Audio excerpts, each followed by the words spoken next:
Hey, Ngui Wa Tiang's short story, The Return, powerfully portrays the disillusionment and alienation experienced by Kamal, a man returning home after years in detention during Kenya's struggle for independence. Kamal expects to be welcomed as a hero, someone who sacrificed for his land and people, and the line, "What they get from a hero's welcome," shows his faith in communal recognition and belonging. Yet when he returns, reality is devastatingly different, as his home is gone, their village has changed, and his wife, Muthoni, has married another man.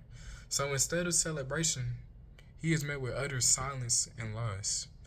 This creates a painful disconnect, as Kamal's expectations are rooted in the idea of a home that remains constant.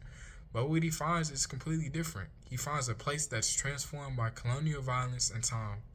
Home itself becomes an enigma, something he recognizes physically but cannot emotionally or spiritually reclaim. His alienation runs deep, as the people he fought for no longer see him as one of them. In this sense, Kamau is no longer a son of his homeland. The land, once the symbol of freedom and identity, now mirrors his isolation. Through Kamau's story, Ngui reveals the damaging effects of war and British colonialism, and this isn't only in the sense of physical destruction of villages and families, but it's also in the psychological wounds that they leave behind itself.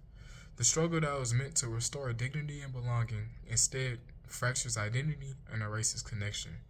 Kamal's silent grief at the end embodies the tragedy of a freedom that arrived for those who gave everything for it. And Kamal's silence at the river symbolizes his final acceptance of loss and the futility of trying to reclaim the past. He realizes that the world he fought for no longer exists. The war took not only lives, but also memories and tons of relationships. And British colonialism destroyed the very sense of home and unity that once defined his people.